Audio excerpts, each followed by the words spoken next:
Oi gente, tudo bem? Eu sou a Ana Lu e eu li Holocausto Brasileiro, da Daniela Arbex. Se você assistiu o meu vídeo de fechamento do mês, onde eu falei mais de uma vez pra vocês irem assistir a resenha desse livro lá no canal do Clube Leitura, porque eu não ia trazer ela pra cá, você deve estar me achando doida, e eu sou um pouco. Mas é porque eu fiquei pensando durante a semana que eu ia ficar muito triste se eu não trouxesse essa resenha pra cá também. Isso porque o canal, ao longo desses anos, acabou virando um lugar muito meu, onde eu registro as leituras que eu faço e as minhas impressões. E aí eu pensei, e se o Clube Leitura um dia desiste e some com o canal? Eu não vou ter o meu vídeo de Holocausto Brasileiro. Então eu resolvi trazer ele pra cá também. Eu sei que é um conteúdo que acaba repetitivo. Eu aconselho vocês até a irem assistir o vídeo no canal do Clube Leitura, porque foi a primeira resenha que eu gravei e eu gostei muito dela. E eu não sei o que vai sair nessa repetição. Nada que a gente faz pela segunda vez fica tão bom, né? Eu tenho essa sensação. Mas eu resolvi trazer ela pra cá pra eu ficar com a minha consciência tranquila de que o meu conteúdo sobre esse livro vai estar por aqui também, no meu lugarzinho, e que eu vou poder matar a saudade dele sempre que possível. Bom, a Daniela Arbex é uma jornalista brasileira que já está sendo reconhecida pelas suas obras de não ficção, né? Dela eu já li o Todo Dia, Mesma Noite, que fala sobre o acontecido naquela boate em Santa Maria, no Rio Grande do Sul, e tem resenha pra ele aqui. É um livro muito pesado, mas muito bem escrito e muito apresentado. Eu tinha muita curiosidade de ler o Holocausto Brasileiro. Eu fiquei muito feliz quando ele estava disponível para escolha na caixinha do Clube Leitura. Quem indicou foi a Amanda Azevedo, que indica livros de não ficção por lá. E essa edição é maravilhosa, porque ela é cheia de fotos, ela é muito completa, mas não dá pra acreditar que as fotos que estão aqui vão ser assim maravilhosas e um desbunde aos olhos, né? Porque o que interessa nesse livro é te mostrar uma realidade pra que você saiba o que aconteceu e que você não queira voltar lá sob hipótese nenhuma, né? Então aqui nesse livro a gente vai acompanhar a história do Hospital Colônia, um hospício que atuou durante 8 décadas em Barbacena, aqui em Minas Gerais. Enfim, é uma história muito triste, né? Não dá pra não pensar que uma história como essa vai ser uma história feliz, vai ser uma história leve, bem como não foi a de Santa Maria. Mas o que a Daniela faz aqui é colocar luz em fatos que as pessoas tentam enterrar, que as pessoas tentam esquecer, e que a gente não deve esquecer, porque a gente nunca pode enterrar a nossa história sem que a gente esqueça, porque se a gente não estuda a nossa história, ela tá o tempo todo correndo risco de voltar. Então, enfim, hoje a gente vai falar um pouco sobre esse livro. Bom, quando eu li Todo Dia, Mesma Noite, e eu li aquela cena muito bem escrita, por sinal, daquela boate pegando fogo e das pessoas começando a ficar intoxicadas lá dentro, eu pensei, Daniela podia ter usado o título de Holocausto Brasileiro aqui, né, se ela não tivesse gastado com outro livro, porque isso aqui é igual uma câmara de gás. E céus, como eu estava errada, eu estava muito errada, e desde o prefácio de Holocausto Brasileiro eu reforcei essa minha ideia errada, porque o Holocausto foi muito mais do que uma câmara de gás, ainda mais num sentido acidental e eventual como foi em Santa Maria. O Holocausto foi um grande projeto, um projeto de eugenia, de limpeza da sociedade. E é o que a gente tem aqui em Holocausto Brasileiro, é o que a gente tem nesse hospício. A Eliane Brum coloca no prefácio que poucas coisas nesse mundo podem ser chamadas de holocausto sem ofender o verdadeiro holocausto. E isso aqui é uma das coisas que pode sim ser chamada dessa maneira, justamente porque era simbolicamente a mesma coisa, esse projeto de limpeza da sociedade. Porque a gente tinha esse hospício e pra lá não era mandada só pessoas doentes, mentalmente doentes. Se fossem mandadas só pessoas mentalmente doentes, já seria horrível, porque essas pessoas mereciam tratamento e não o que elas viviam nesse lugar, né? A série de horrores que elas viviam por lá. Mas além de tudo, não eram mandadas só pessoas mentalmente doentes, eram mandadas pessoas que incomodavam em diversos graus, em diversos níveis. Então indigentes, principalmente negros, pobres, mendigos, eram mandados pra lá, porque eles não podiam ficar pelas ruas sujando, manchando a cidade. A filha adolescente que engravidava, manda pra lá. A filha que tá brigando com o irmão pela herança, manda pra lá. A criança disléxica, manda pra lá.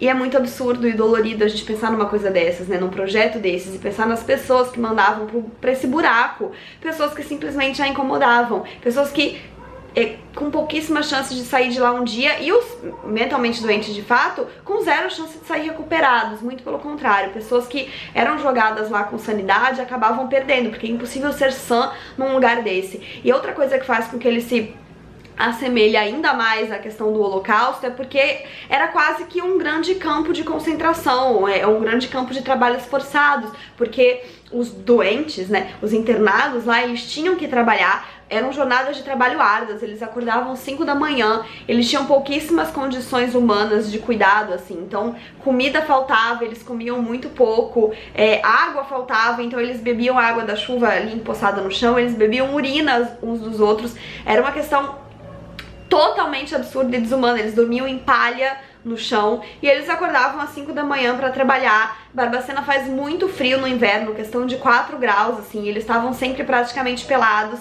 sujos, eles ficavam trabalhando muito pertinhos um do outro, assim, tem fotos aqui, pra poder ter o mínimo de aquecimento.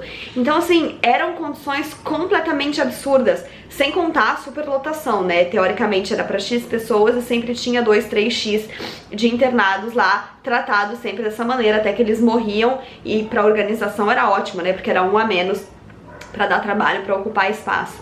Toda a forma com que isso foi conduzido é terrível, e a gente vai lendo, e a Daniela faz um trabalho aqui, assim como ela fez no Todo Dia Mesma Noite, que é muito parecido com o trabalho da Svetlana Alexievich nos seus livros, que é propor uma história real através de relatos de pessoas que vivenciaram, porque os relatos que costuram a grande história são as histórias individuais, não tem como, né? Então aqui o livro tem vários capítulos com histórias de pessoas diferentes, e a gente tem histórias de pacientes, a gente tem histórias de familiares e a gente tem histórias também de pessoas que trabalharam ali e que de uma forma ou de outra tentaram lutar contra o sistema ou não tinham forças para lutar contra, mas também não eram a favor e apenas estão dispostos a relatar o que aconteceu. Sim, a gente tinha médicos e enfermeiras que trabalhavam lá e que não concordavam com aquilo, mas que por algum motivo tinham que continuar. Ou por questões próprias de tipo, era uma enfermeira concursada que era rimo de família, que precisava desse dinheiro, ou até porque ela pensava que se ela saísse de lá, as coisas não iam mudar. E ela preferia estar lá pra fazer o mínimo possível, né, dentro do que ela podia. Muitos médicos e enfermeiras que denunciaram o Hospital Colônia na época tiveram suas licenças cassadas, eram retaliados, porque ninguém queria mexer no que estava acontecendo lá, era melhor deixar quieto, ninguém quer espizinhar autoridades e mexer no sistema, porque mexer no sistema dá trabalho, né, e essas pessoas tinham então as suas bocas caladas, mas aqui elas falam, aqui elas contam, tem relatos de enfermeiras tão pesados aqui. É claro que um dos tratamentos utilizados lá, como nos hospícios que a gente vê nas novelas, é o tratamento de choque, né, e tem uma enfermeira aqui que relata que as enfermeiras chegavam lá no Hospital Colônia e elas já tinham que dar esses choques e elas não tinham sido treinadas pra isso, então elas tinham que treinar ao vivo, ali no meio do saguão do hospital com plateia, e elas ficavam nervosas, elas não recebiam nenhuma diretriz pra treinar, e em grande parte das vezes elas acabavam dosando demais o choque e o paciente morria ali, e aí era, ok, próximo. Nesses dias de treinamento de enfermeira morriam pessoas a rodo, assim.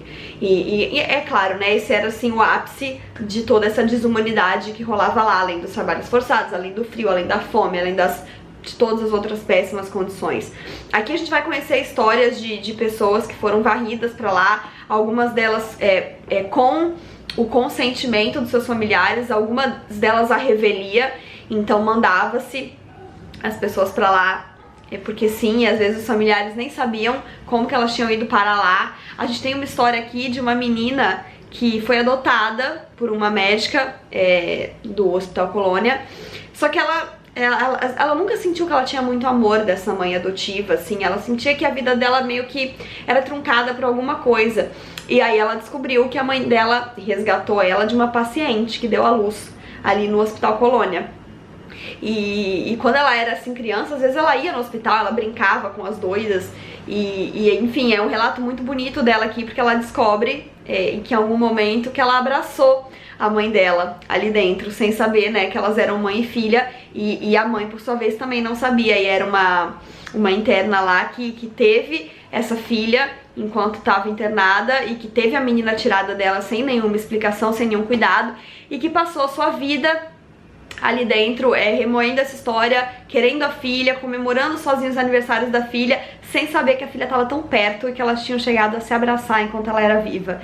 Então assim, aqui tem muitas histórias doloridas, mas sobretudo são histórias humanas, que são pessoas que viveram isso e estão contando. A gente tem, é claro, algumas passagens que são um pouco mais impessoais e históricas, né, que falam de fatos, de números do Colônia, de como eram as situações, assim, ipsis literis, mas, em suma, o que a gente tem aqui são relatos humanos e que se coordenam com as fotos, né, que foram tiradas por um outro fotógrafo até alguns anos antes do projeto da Daniela, mas que eles mesclaram e apresentaram, então, juntos esse projeto, esse registro histórico de algo que nunca deve se repetir e que a gente tem que ter muito claro em mente, assim, esse tipo de livro é muito importante, porque a gente tem que ler esse tipo de história, a gente tem que saber o tipo de barbaridade que acontece debaixo do nosso nariz todos os dias. O Hospício Colônia de Barbacena foi desativado em 94.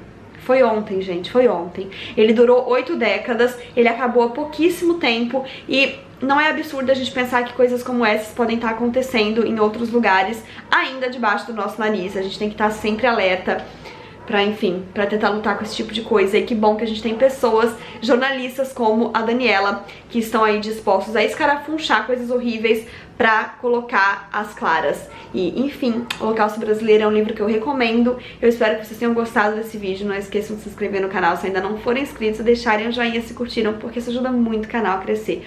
Um beijo e até a próxima. Tchau!